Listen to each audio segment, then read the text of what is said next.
today, appropriately socially distanced. For those of you who don't know, to my right is Melissa DeRosa, Secretary to the Governor. To my left is Robert Mejica, Director of the Budget. Always happy, always smiling. Today is Sunday. It's a beautiful day in New York City. Sunday for me is a day of reflection, and we'll do a little reflecting. Today is day 64 since we closed down New York. Only 64 days. Feels like a lifetime, but only 64 days. Today's numbers. The total hospitalization rate is down, and that is good news for all concerned. 9,786, below 10,000, which is a big deal for us. You have to go back to like May 18th and 19th to see where to get near that number. March, I'm sorry. The number of total hospitalizations again is down. The number of intubations is down, and that's really good news because intubation is generally bad news. The number of new cases is 789. That's good news. We were hovering at about 900, 1,000. That may be just a reporting anomaly because this is over the weekend, and the weekend reporting tends to be a little different. And remember, this reporting system we just put in place. This never happened before, where hospitals were reporting on a daily basis. So, and hospitals have a lot going on, so I wouldn't bet the farm on any of these specific one-day numbers, but the overall trend is good. The number that is the most important number that we look at, which is still tremendously distressing, is the number of deaths, 280. And you can see that that number has not moved dramatically in a relatively long period of time. But the overall direction is good, even though it's very painful. I think it's important that we take a moment and learn the lessons of what we've been going through. This has been unprecedented, what we've been doing for the past 64 days. This was all an urgent situation. This was all hurry up. We had to quickly figure out a plan, quickly enact a plan. But now we're a couple of months into it, and I think simultaneously we should be learning the lessons of what we just went through.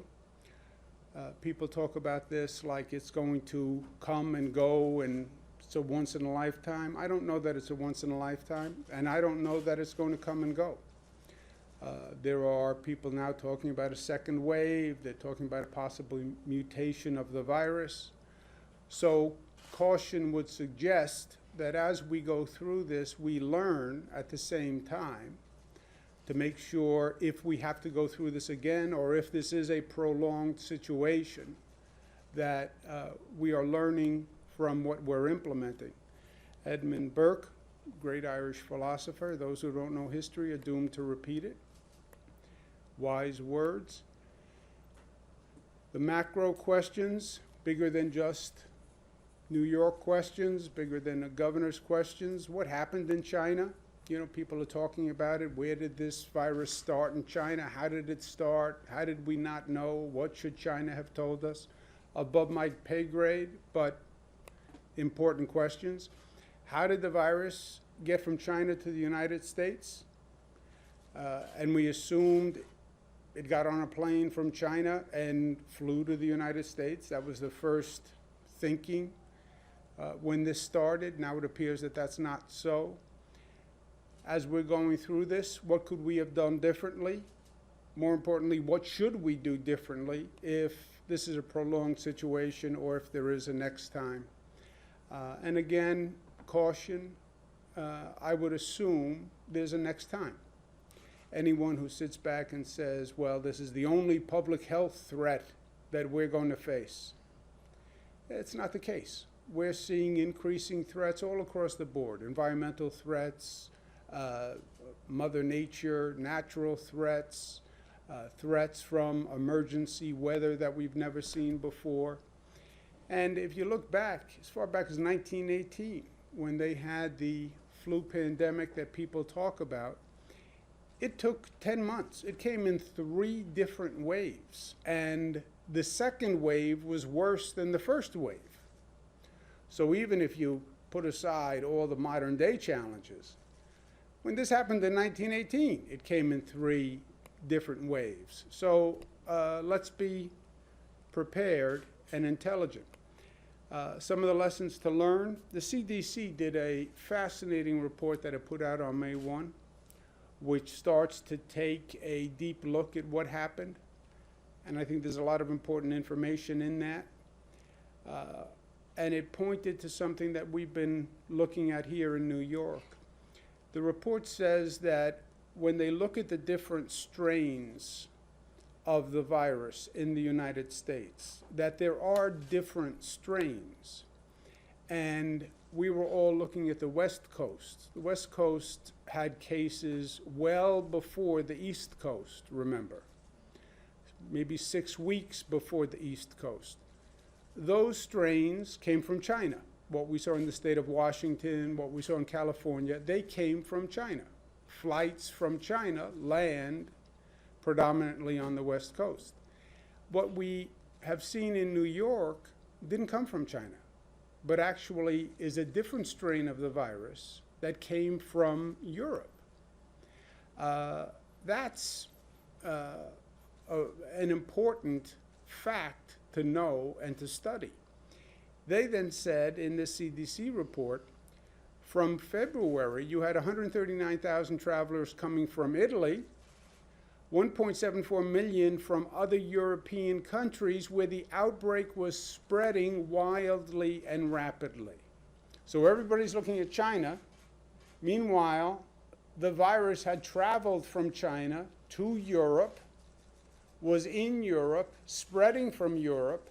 We had European travelers coming. They come to the East Coast. They land in New York, they go to New Jersey, they go to Connecticut, they're in the New York area, and we're all still looking at China. We were looking at China, and the travel ban on China may have been helpful, but the horse was already out of the barn in China. The virus had left. The virus was in Europe. And meanwhile, we have European travelers coming here, and they're bringing the virus, which is now a different strain of the virus, to the East Coast. This is from that CDC report. The deputy director, principal deputy director, delaying travel bans allowed for the virus to spread throughout the United States and contributed to the initiation and acceleration of domestic COVID cases in March. Extensive travel from Europe, once Europe was having outbreaks, really accelerated our importation and the rapid spread. The timing of our travel alerts should have been earlier. That is a very important fact and something we have to learn from. Person from the Grossman School of Medicine, knowing the number of flights coming into New York from Italy, it was like watching a horrible train wreck in slow motion. Nobody was watching Italy and Europe at the time. Nobody was even thinking about it. Today we must consider an outbreak anywhere is an outbreak everywhere. A.J. Parkinson. And I think those are words to remember going forward. Outbreak in China. In a number of days it's going to be in Europe. From Europe it's going to come to the United States, assuming it didn't come from the United States immediately from China. Another lesson we have to learn is our hospital system. You know, we talk about our hospital system. We don't really have a public health system. We have a hospital system. And we learned the hard way about the capacity, the equipment, and the management of our hospital system. New York City, we have only 12 public hospitals.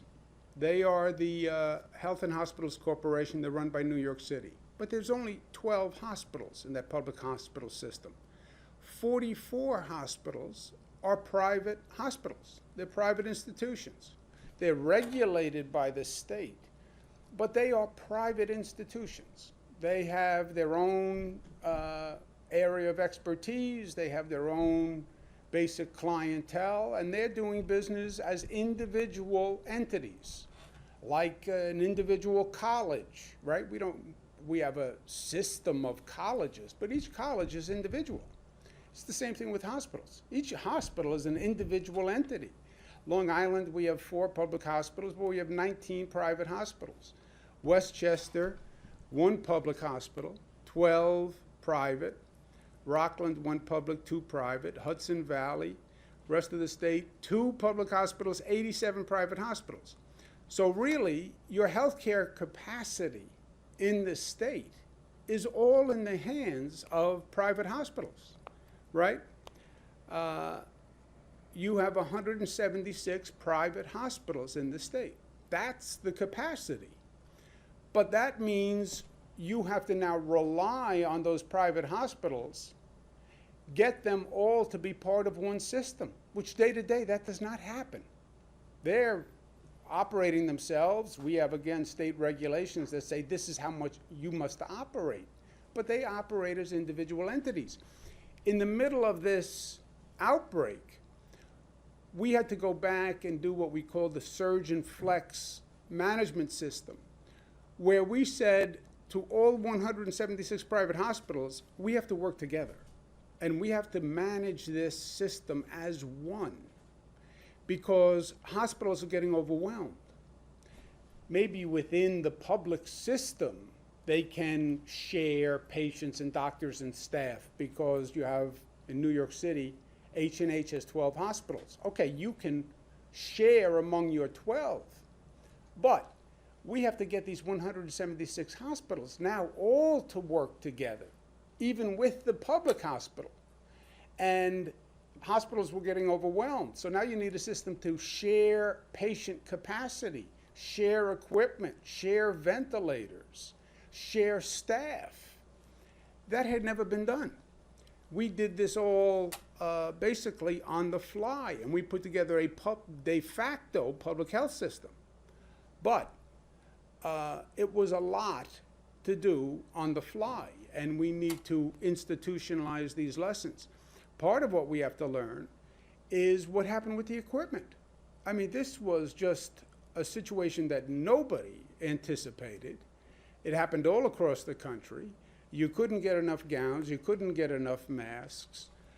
We're going to put in a state requirement now that every hospital has to have a 90-day supply, stockpile, their own stockpile, of all the PPE equipment that they could need for a 90-day supply at the rate of usage that we saw with this COVID virus. So every hospital has to have 90-day supply, period.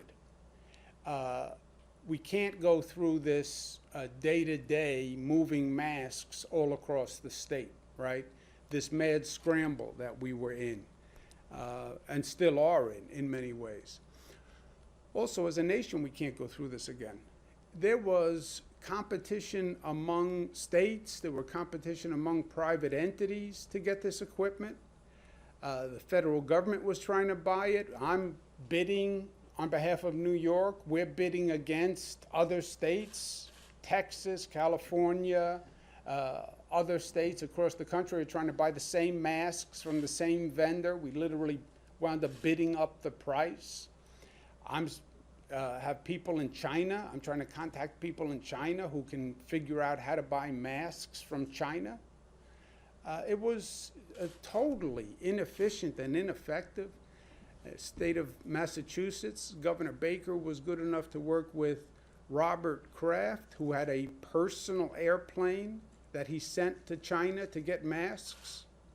And Massachusetts was good enough to give us some of the masks that a private airplane picked up. I mean, this is not the way to deal with this situation, right? Plus, we just drove up prices by our own competition. There was a limited supply. It was primarily in China. And then you have 50 states and all these private entities and the federal government trying to buy from China. It made no sense. So let's fix that. New York State alone buys about $2 billion of medical supplies this year. $2 billion this year. And that's one state. And that's us purchasing from China and around the world. We're going to form a consortium with our 7 Northeast partner states, which buy about $5 billion worth of equipment and supplies. That will then increase our market power when we're buying. And we will buy as a consortium, price as a consortium for PPE equipment, ventilators, medical equipment, whatever we need to buy. When you put all those hospitals together, all that public health capacity together, which will make us more competitive in the international marketplace. And I believe it will save taxpayers money. I also believe it'll help us actually get the equipment, because we have trouble still getting the equipment and just buying the equipment, because these vendors on the other side, they're dealing with countries, they're dealing with the federal government.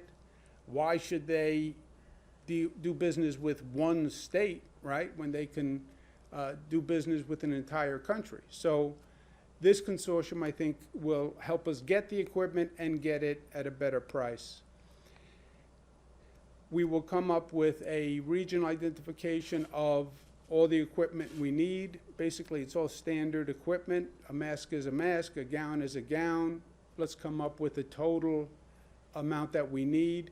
Let's stop doing business with vendors who we found to be irresponsible, and we found out the hard way. I can't tell you how many orders we placed with vendors who were acting basically as brokers, who just started businesses in the middle of this pandemic because they saw an opportunity. So let's compare notes among the states to find out who was good to do business, who was not good to do business with. Let's see if we can't do the purchasing in this country, and let's see if we can't do the purchasing in this region. You know, why are we buying all this material from China?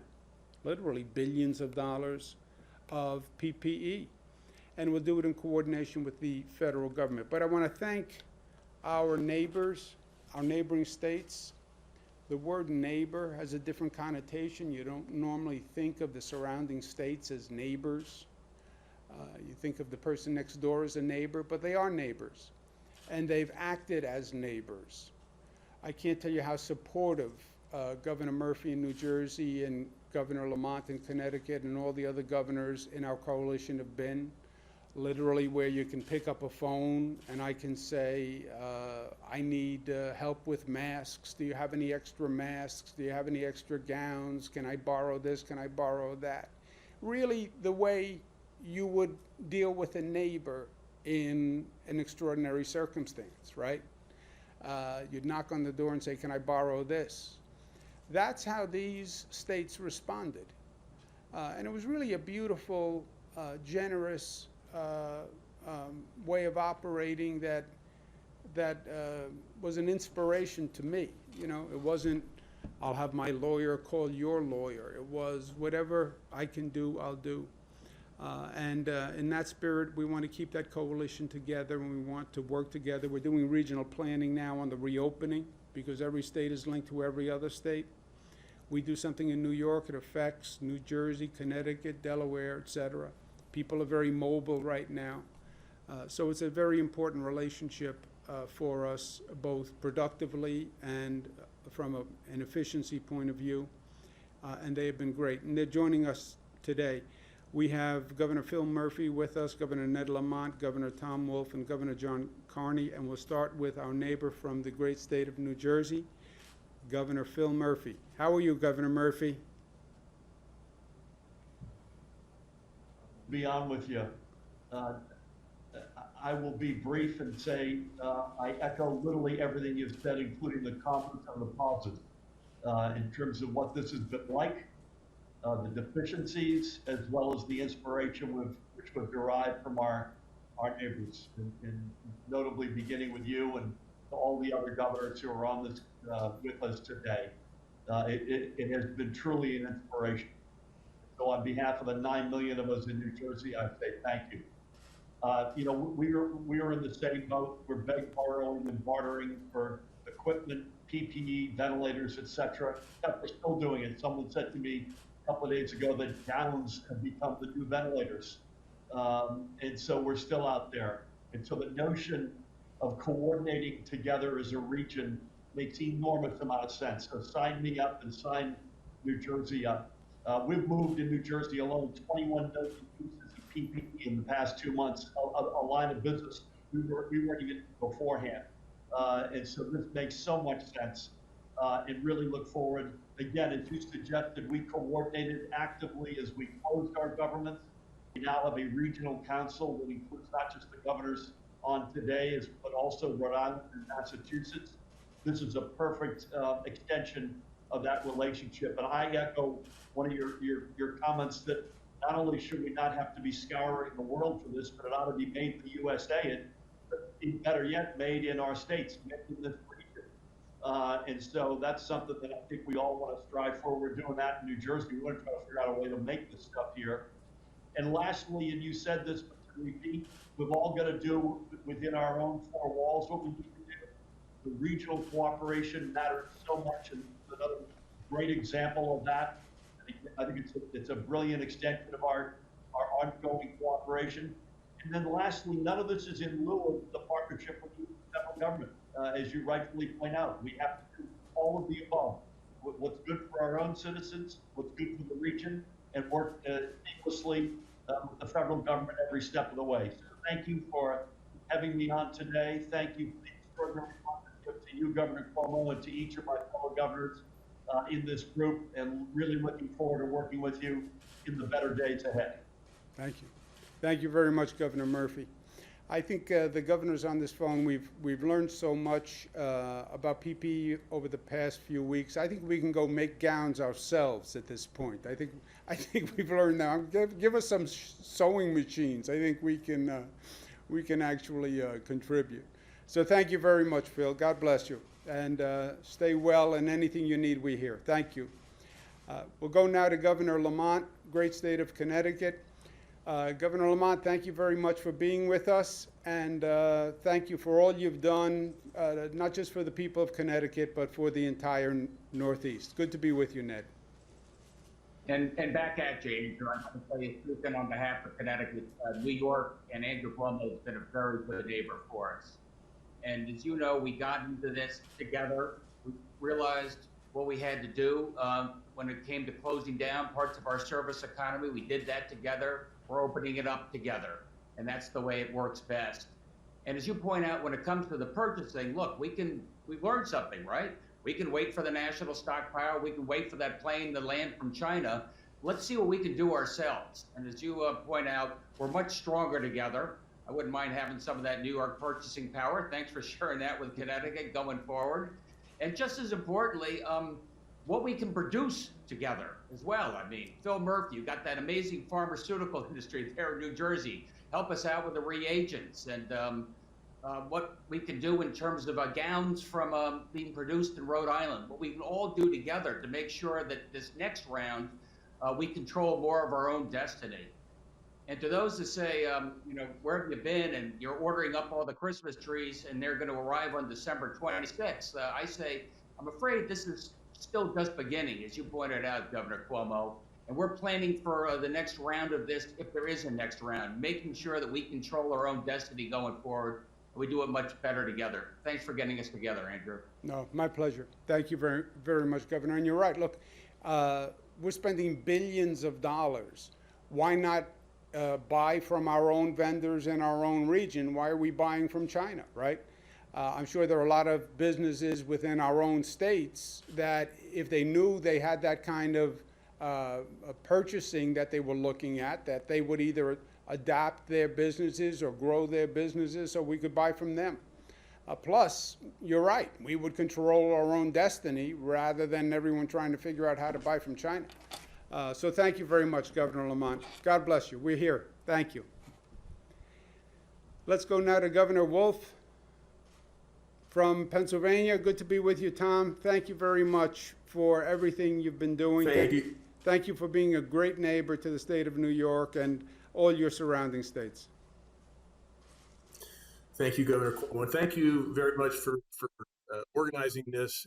Again, a few weeks ago, we all got together and announced that we were going to work together to fight this pandemic. And uh, we said then that by working together, we can do a lot more than we can do if each of us works on our own.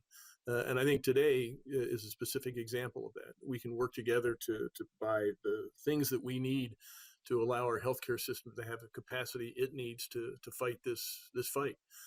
We need to help our hospitals. We need to help our healthcare workers. We need to help our long-term care facilities, our first responders, all those things. And what you're doing here and what we're doing is actually pulling together to make sure we're doing all those things. And part of this is testing. It's not just the equipment. We really need to work together to build the capacity to test, or we're not going to be able to give our citizens the confidence they need to go back to work.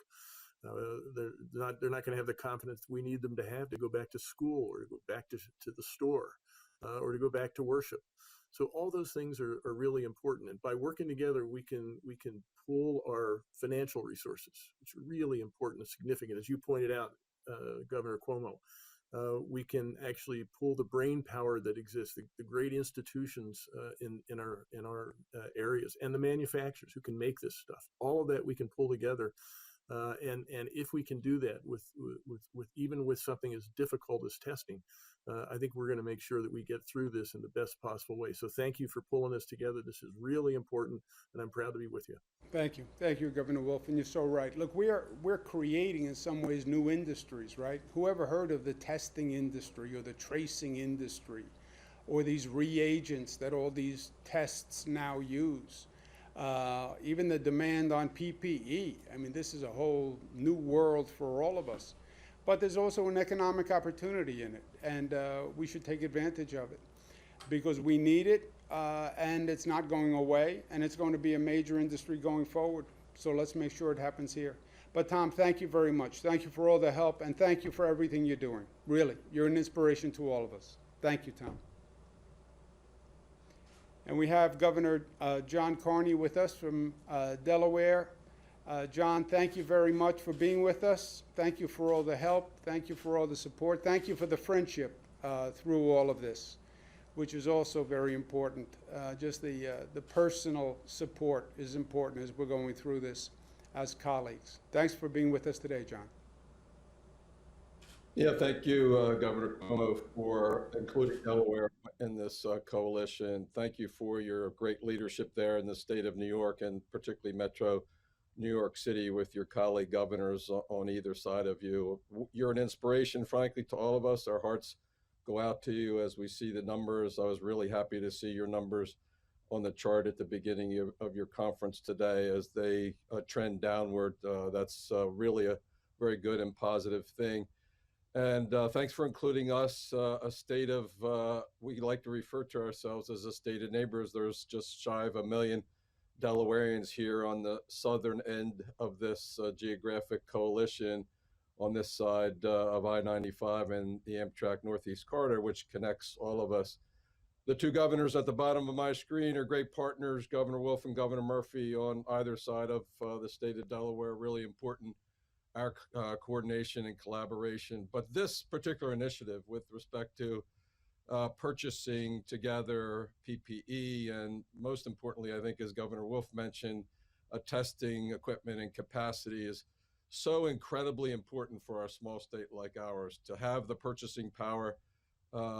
Governor Cuomo of New York and New Jersey and Connecticut and Pennsylvania and Massachusetts and Rhode Island is just so incredibly important for us in terms of getting the right pricing. And if we're going head to head with New York, we're not going to get it. We're not going to get it. If we're along shoulder to shoulder with you and with Governor Murphy and Governor Wolf, we've got a good chance of getting a better price and getting the product that we need. And I think through all this too, the other thing that was really interesting to me in joining the coalition was just all the assets that the other states can bring to the table in terms of intellectual capacity, your research institutions, your hospitals, because we know that there are going to be breakthroughs, or we hope, in testing and other kinds of technology that help us as we respond to this. So I couldn't be happier to be part of this coalition. part of your leadership team, Governor Cuomo, with again my two neighbors here in the southern end of our coalition, and to each of you, thanks for the great work that you're providing to the citizens of your state. I tell people all the time, it's going to be way harder, the decisions we have to make in reopening our economies in phases, than it was shutting things down, in my view, just because of the balance we need to strike there. And we will do that working together and with the expertise that this coalition and the purchasing power in particular of this initiative will bring to the state of Delaware. So thanks very much. Thank you. Thank you, John. Thank you, Governor Carney. And Governor Carney's right. It was easier to shut down than it's going to be to reopen. Shutting down was, you walk into the basement, you take the power switch, and you just go from on to off, right? There was an urgent need. It was an emergency. Reopening is more of an art form.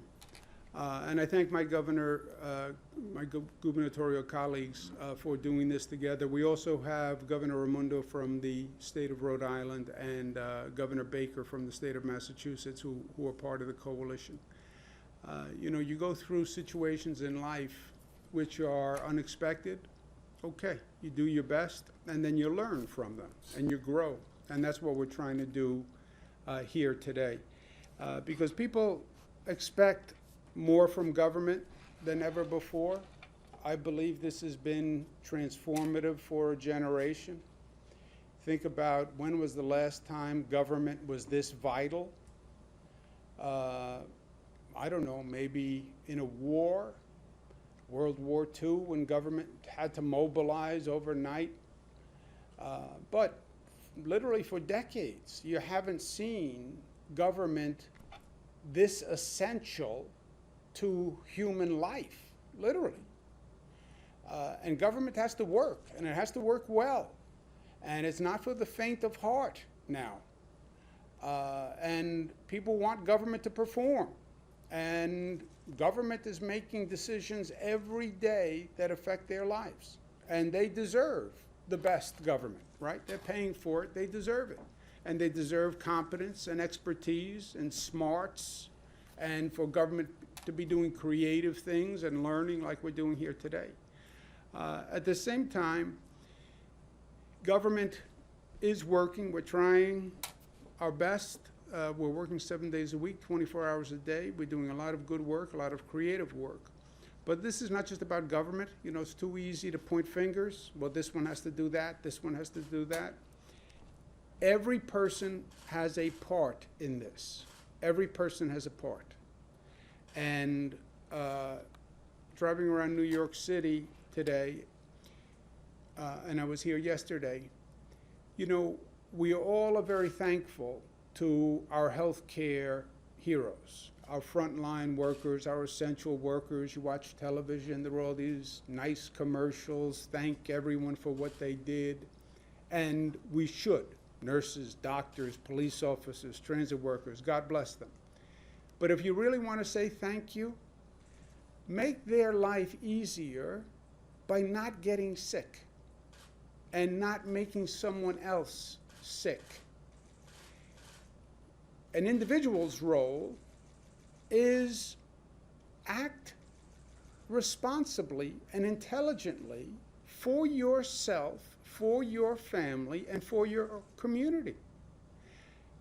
Wear a mask. Wear a mask.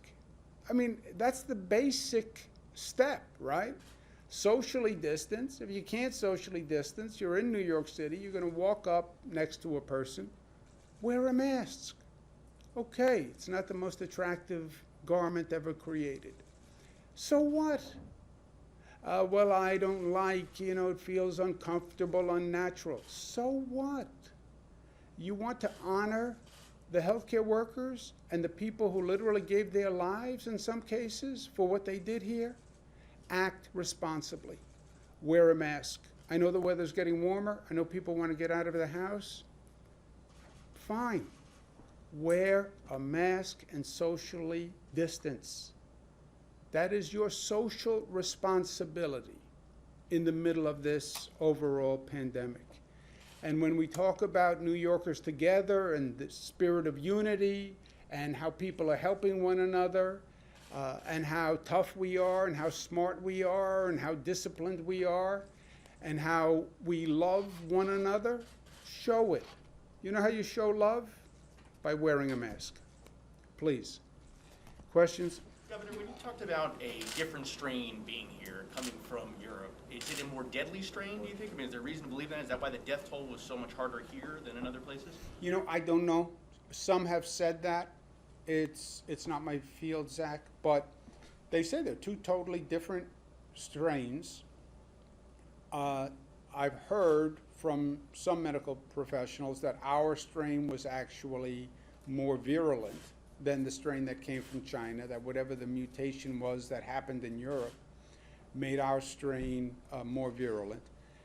Once it comes to New York, and again, nobody was anticipating this European connection. You know, people from Italy, nobody was saying, watch out for those people from Italy. They were just walking through our airports, right? We had the federal officials at all our airports, and they were doing that screening that they were doing. They were screening people from China still. Nobody was screening people from Europe. And the European travel ban, the full ban, didn't go into March or something. Like mid-March, we didn't do a full European travel ban. So they were coming. Nobody was screening. Nobody was testing. Nobody was looking. Nobody even knew to look. Wherever they came in New York, nobody was on notice. You know, nobody said, watch for Italian people from Italy, watch for people from Ireland and the UK. Nobody. So it was just, we were totally unaware of it. Then apparently it's a different strain. Then once it gets to New York, now you have that density in New York, right? And density is the enemy here. And that New York dense housing, dense transportation, dense sidewalks, in that density, it takes off like a fire through dry grass. And then it spreads. It's in New Jersey, it's in Connecticut, that whole area. But especially since nobody knew. I mean, nobody knew, right? We were doing this every day. Nobody ever talked about transmission through Europe. Dave Carlin, CBS 2. I know that. Well, I have the mask. Wasn't sure. The question I see have your for you, eyes, though. you talk about the road to recovery and reopening as being an art form. Your fellow governors feel the same way. How much of this is based on some personal observations in the last couple of days and gut instinct as opposed to the numbers and benchmarks you say are so important? A good question. First, follow the data. I believe you can do this as a science. You know, is it science or is it art? Let's say it's a combination. But drive it as a science. Do it by the numbers. You know, we're calculating the spread of the virus, right? That is a mathematical equation on some levels. And the more you open, the higher the rate of infection will spread. That is inarguable. The question is, how much does it spread? How fast does it spread? And how fast is it spreading compared to your healthcare capacity? That is a formula. You can plug numbers into that formula. And that's what we're doing. That's the R0, that's the rate of transmission. We want to keep the rate of transmission below 1.1. We're now at about 0.7, so we have a margin of error, 0.7 to 1.1. Over 1.1, you're now in epidemic, outbreak status. So part of it is there's a mathematical formula. And that's what we're trying to educate our local partners about in local government. You want to talk about reopening your region, your city, your county, et cetera. When will the state reopen my region? Well, here's the formula. Plug the numbers in and look at what the formula says. That's the science of it. And with all this political talk and all these political opinions, I like to stress the science because it belies the politics and the emotion. Look at the numbers. Look at the numbers. The art form is, look, I've been in the federal government, I've been in state government, I was the attorney general, I did emergencies in the federal government all across the nation, all across the world. So you bring an educated your word was gut instinct. You bring an educated gut to it. I bring an educated gut to it because I've gone through this before. But educated gut plus stick to the science, stick to the numbers. So what does your gut tell you at the moment? My gut says the weather is going to warm, people are bored, people want this over, they see the numbers going down, they can take false comfort. Oh, it's going down. That means it's over. No. We never said it was over. We said the numbers are going down. We said roughly 1,000 new people every day walk into the hospitals. Oh no, it's basically over. No. Well, I hear other states are reopening. No. We're not out of the woods. And we are this very dense environment. And you can see that virus pick up dramatically. And it is not going down. It's not it is going down. There's no it. We are bringing it down, right? That number was going like this. The only reason the number is now going like this is because New Yorkers grabbed that projection curve with two hands and pulled it down. And that's why it went like this. You go back to your old behavior, that number goes right back up. And it's warm, and you want to get out of the house, and everybody's antsy, and I haven't gotten a paycheck, and I'm worried about my job. I know, but big caution sign to me. Let's watch the numbers. Numbers are going down, but we are a very dense environment. We've had more cases. We almost overwhelmed the whole healthcare system. So caution moving forward. And look, how people cannot wear masks, that to me is even disrespectful. It's disrespectful. It's disrespectful to the nurses, the doctors, the people who have been frontline workers, the transit workers. You wear the mask, not for yourself. You wear the mask for me. It's a sign of respect to other people. And you make me sick, that's disrespectful. I have to go into the hospital. I have to call an ambulance, that's an ambulance driver. I have to go into an emergency room, that's a nurse, that's a doctor who has to put on PPE that somebody has to buy and pay for. They have to risk being exposed to the virus because you wouldn't wear a mask. Because you wouldn't wear a mask, you put so many people at risk because you didn't want to wear a mask. I think that's disrespectful by you. It's disrespectful of your relationship and obligation to one another. Yes, we're all individuals. We're individuals who live in a community in the middle of a global pandemic. Just be responsible and show respect. And I don't think that's too much for each of us to ask of one another.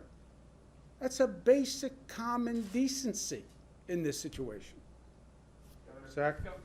Governor, there's, based on media reports from yesterday, we've seen a lot of people going out to Central Park, to the beaches in Coney Island, to spaces all over the city.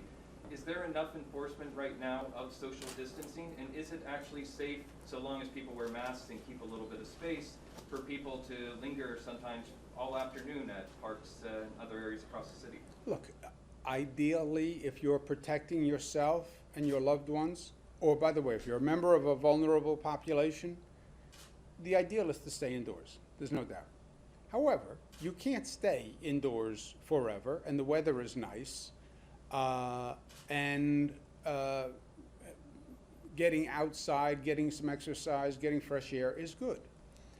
Staying socially distanced and wearing a mask are basic precautions that should keep you safe. Not as good as staying in the house, but should keep you safe. But that assumes people around you are wearing masks, people around you are acting responsibly, so it's not even a situation that you can control yourself, right? What happens to you is dependent on what I do and how I act. I don't wear a mask. I sneeze on a park bench. You walk up 2 minutes later and sit down on the park bench. Or by the way, you walk up a half an hour later, maybe, and sit on the park bench. And you put your hand down, and then you wipe your face, Now you have a problem because of me. That's why the mask wearing. And on the local enforcement, I know the New York City, I know Mayor de Blasio has made a real effort. I've said to all the local government heads, enforce it. Enforce it. Because it's not only wrong, a public health risk, it really is such a little thing to ask of people at a time when people are doing so much. So much. And with the transit workers yesterday, they're going train to train, disinfecting, getting on their hands and knees in hazmat, blowing disinfectant under the seats, over the seats, on the ceiling, wiping it all down. People doing unprecedented work. And you can't even wear a mask? No. Likewise, then, is a few dozen summonses enough? That's what the NYPD commissioner said yesterday, about 46 summonses issued yesterday. Is that commensurate with the level of need to enforce social distancing? We've said this from day one, right? We're in New York State, and we're also operating in the state of reality. Will you ever get 19 million people in the state to comply because you give them a summons? No. They will comply because they know the facts and because they choose and deem that it is intelligent and reasonable to comply. And that's how I've started this from day one. Look, I could have done a close down order and New Yorkers could have said that with no words. They could have just not complied with it, right? And then what would I do? Run around giving summonses? It wouldn't work. Went through all the facts, explained why, and then we closed it down, people complied. It's going to be the same with masks and personal behavior. This is a new level of personal behavior now that we're asking people to undertake. And I think they will get it. I think it's not going to happen because of law enforcement, but law enforcement has a role. But I think they have to understand it and they have to get it. And I think if New Yorkers, you know, the best enforcers of social behavior are other enforcers, other New Yorkers, right? I think if New Yorkers get it, you walk down the street without a mask, I think other New Yorkers are going to let you know. And as long as they do that within the bounds of decorum, I don't think that is a bad thing. Governor, you talk about lessons learned. Has something to be learned here regarding PPE and equipment being manufactured overseas? And would you say that it is time to maybe, I don't know, rethink globalization policies for the direction this country has been going in for the last 30 years? I don't know that you have to go to globalization policies, Zach. You're not going to change the macroeconomic forces, but I think there is a lesson to learn and what we're trying to actually deliver on. This is an emergency service, right? In a snowstorm, you have to be able to get salt, and you have to be able to have snowplows, right? In a hurricane, you have to have pumps. In a public health emergency, you have to have PPE. I mean, and nothing works unless, step one is you have to have the PPE. That we have to go to China for the PPE? I mean, think about that. You couldn't even get it in this nation. We started making our own in the state. But that's a national security issue to me. Yeah, you have to be able to get masks and gowns and whatever medical equipment you need so this nation can run a healthcare system in the middle of an emergency. Yeah, and forget the macroeconomics. Just from a national security point of view, I think, yes, you have to be able to do that. You can't be dependent on China to have the basic equipment to save lives in the United States. That's what this came down to. I mean, think about it. That Robert Kraft, God bless him, owns the New England Patriots. New England Patriots haven't done New Yorkers a lot of favors over the years. Great. But Robert Kraft has to send a private plane to China to pick up masks for Massachusetts? That's how we handle a global pandemic? I have to call Mr. Kraft and say, can you do me a favor, Governor Baker? As long as the plane is going, could you pick up some masks for me? I mean, that's how that happened, right? It's two major states in the middle of a pandemic. Robert Kraft is sending a plane. Do you guys want to comment on anything? No, I would just Zach, on your point before when you asked about the higher cases in New York versus the West Coast, the virulence stream, which, as the governor said, there's sort of mixed reviews out there. But it's important to remember it's not just that the travel ban here didn't happen until I think it was March 16th after they did the first version where they closed it down to most of Europe, and then the 16th was when it went into effect, including the UK. Whereas they did the Asia travel ban at the end of January, early of February. And so those flights from Asia go to the West Coast. The flights from Europe come to New York and Newark. But look at that variance. End of January, you do the China travel ban.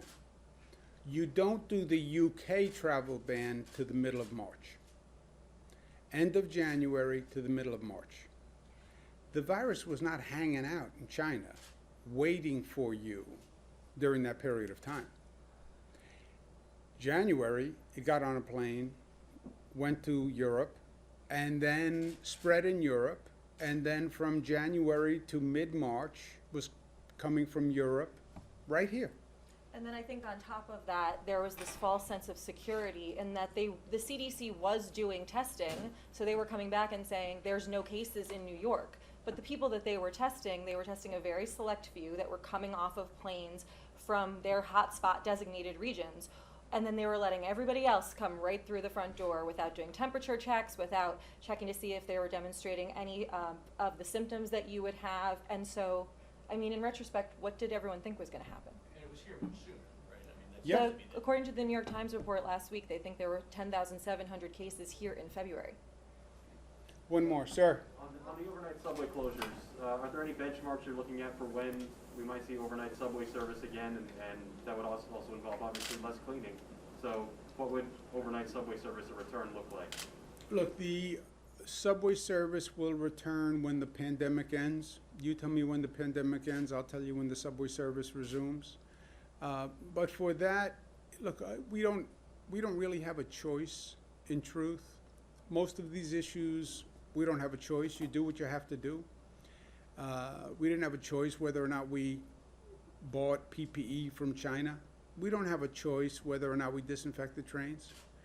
I am so grateful to the frontline workers who show up every day. You know, think about what we did here. We had to explain to New Yorkers how vicious this virus was so they would actually honor the close down, which is what we were just talking about.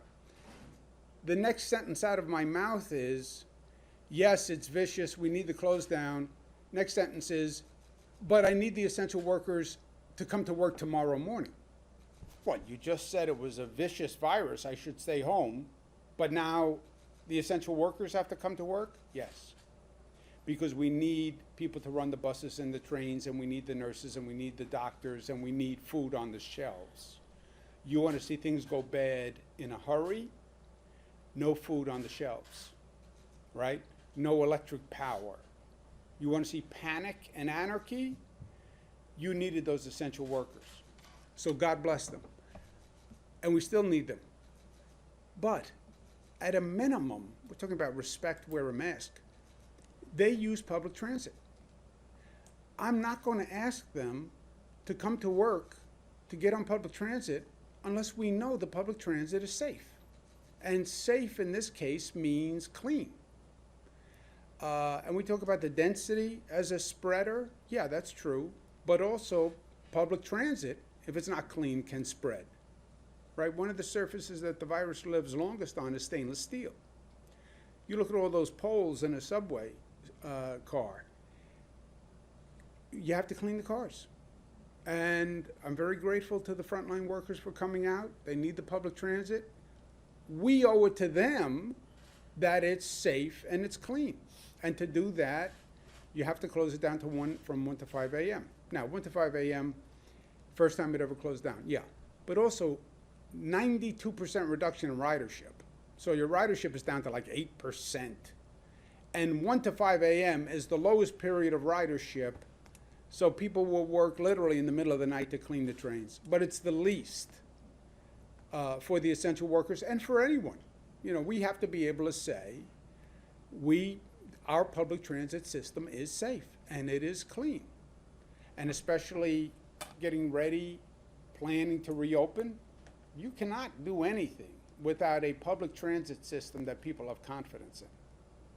And knowing that it is clean and they know how to disinfect it and they've been disinfecting it, I think that's vital to confidence in New York, right? Which is a big factor that we have to put in the equation here. Just confidence and comfort with the situation in New York in the midst of this pandemic, right? Is the multi-state consortium, the multi-state consortium plan, are you confident that President Trump is still moving ahead with his offer of swabs and the other things, the regions that you need, that promise of 2% of the population testing, or is the multi-state consortium because you don't still have confidence in that? Look, we're working with the federal government. Whatever they can do to help is great. But this is also an ongoing situation. I don't want to sit here and just say, I'm going to wait for the help, for help from the federal government. Whatever help they give us is great. But it's also clear from the federal government that it's up to governors, up to governors, up to governors.